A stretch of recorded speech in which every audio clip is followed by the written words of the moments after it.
YouTube squad, spiritual family, fellow retainers, what is good? Peace, blessings to all of you, beautiful people. This one's for the fellas, all right? So, ladies, it's time to kick rocks. I'm kidding. If you're a lady, you can totally watch this video. I mean, it's not like I can stop you, but you're welcome. But this is for the fellas, okay? So, fellas, let's talk about our feelings. Let's talk about our feelings, shall we? All right. I don't know why I'm feeling so silly right now. Okay. Well, actually, I do know why. Because your boy caught feelings. Your boy caught feelings for somebody. All right. So, things are different now. And I'm floored by the power that this stuff has over my mind. Of course, I'm having like the butterflies, like when you're a kid and you have a crush on somebody and you get all nervous around them. Like that's where I'm at right now. And after a significant stretch of retention, it's just not it's not like a sexual thing. Like it's a whole new experience, man. This girl's gorgeous. Like she's my type through and through. Old me would be thinking about certain things that current me isn't really thinking about. I'm thinking along other lines. I'm more thinking about like, am I really in a good space to be a partner to somebody? Because obviously, like I dig where she's at. Like she checks all my boxes. I'm not getting any red flags. I'm down, you know. But at the same time, it's like I'm very sincere about wanting to do what's right in life. If you guys haven't noticed, something that matters very much to me, and so it's like if I'm going to end up in a relationship with this person, I need to know that I'm actually in a space where I can be a very positive influence in her life. And I also need to know that I can do this and keep this God first disposition. Make sure that God comes before her no matter what, no matter how much I might like this person, whatever may or may not happen. God has to stay the focal point of my life, and I have to stay driven and focused on the goals that I've set for myself, and not let this be a distraction. So I'm being very cautious with all of that, and trying to not. I think the easiest thing to do actually would be to just say, you know what, I'm not ready for any of this, and just to stop talking to her completely, and go back kind of into hermit monk mode like I've been in for the last almost year. But I think I've gotten to a point on this journey where that might actually be the easy way out, and that's not the move. And this is a potential learning experience for me. I don't know. Is this like, it makes me nervous because I don't want to backtrack. I've made so much progress and it hasn't been easy.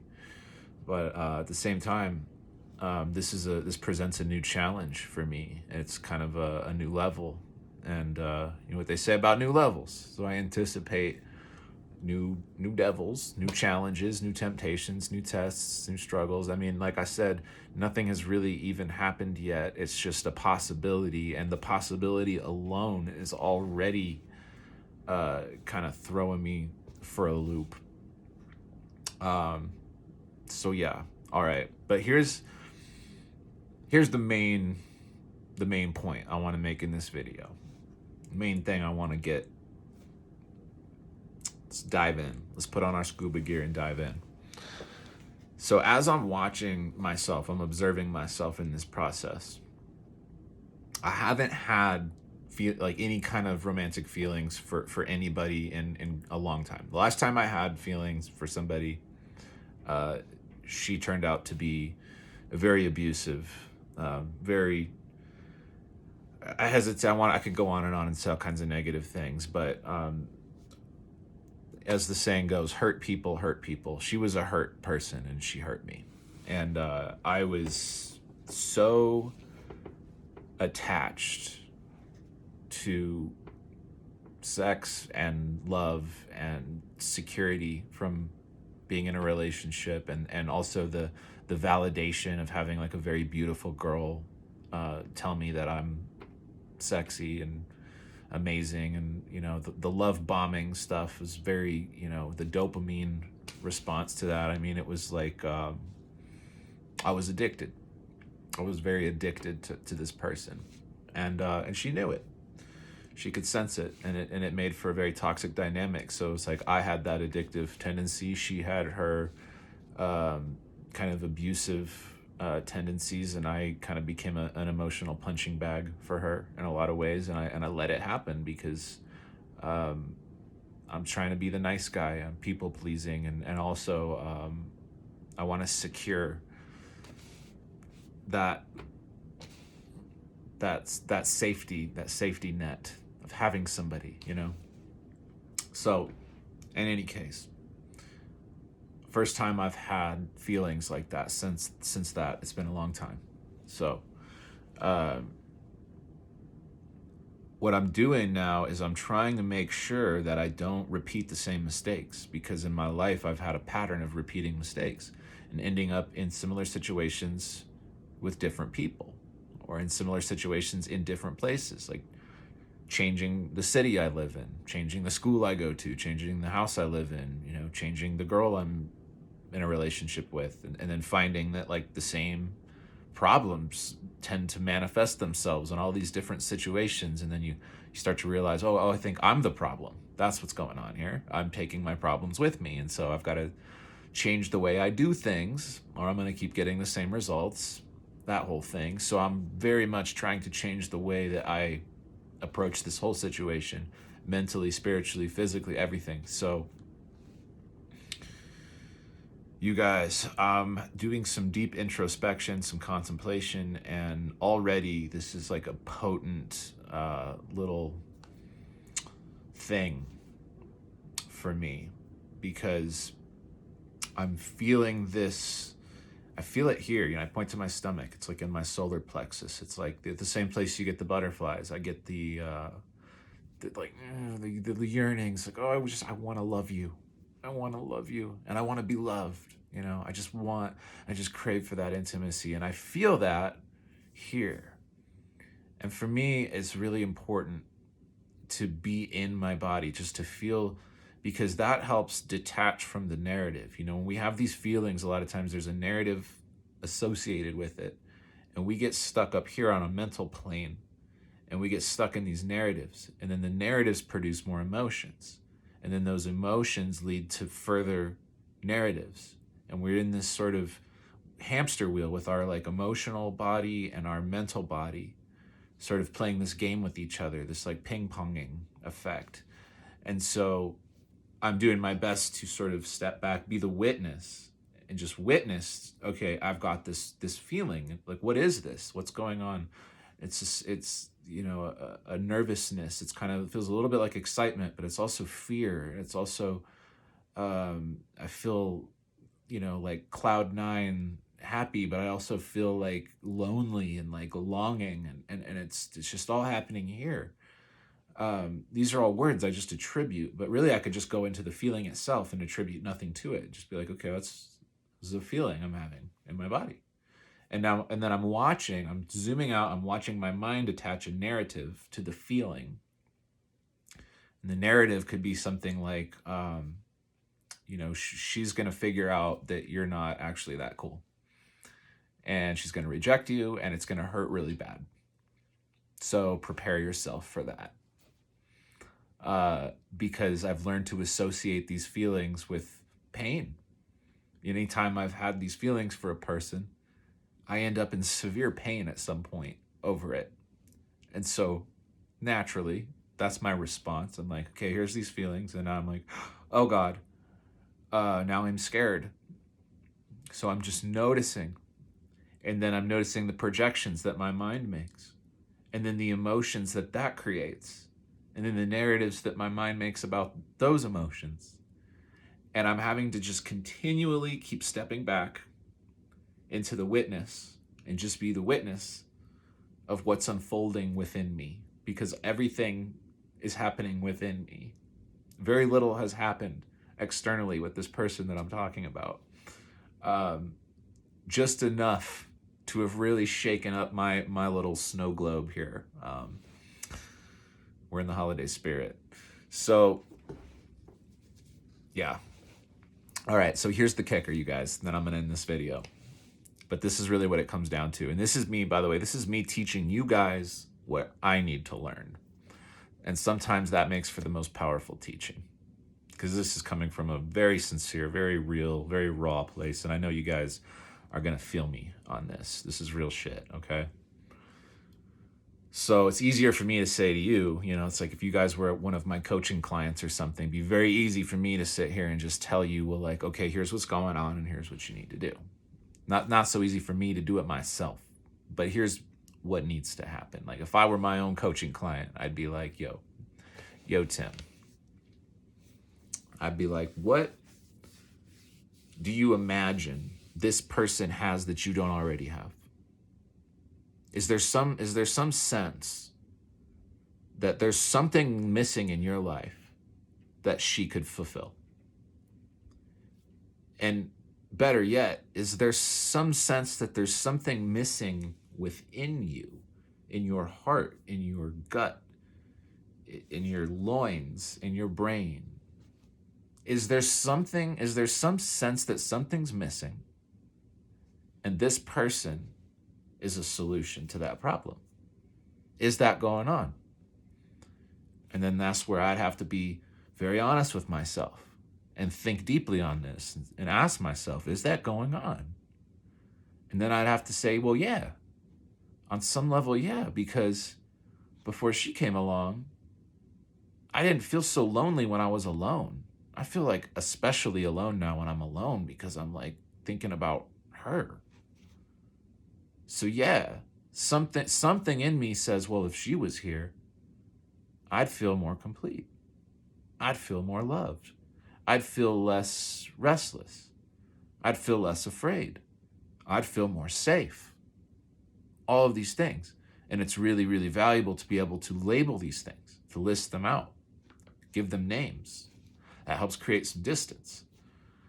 So I've figured out, yeah, I'm already assigning her power that she doesn't necessarily have. She doesn't, and even if she did, that would not be a good thing, because now I'm dependent on something external for my own well-being, and that defeats the whole purpose of this whole celibacy semen retention practice in the first place.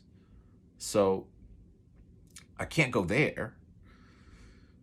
So now this is reaching another dimension where this isn't about, physical vitality and like having glowing skin and like higher discernment. Like those are all advantages that I get to use in this experience. But that's not the main event anymore. That's sort of like, that's that, I've just discovered, okay, well, yeah, like by not releasing all the time, I have more energy and I have more discernment and I'm smarter and I'm happier and I look better and I feel better. Okay, cool. Figured that out. But now what? Now there's life. Now there's jobs. Now there's potential relationships. And so like, how do I navigate this and continue to have this? Really what the ultimate goal of any spiritual practice is just peace. To have peace, contentment, love, fulfillment. These are all words that point at something. You guys know what I'm pointing at. To feel full, here. There's no empty feeling. There's no long, oh, I want you to fill this empty feeling.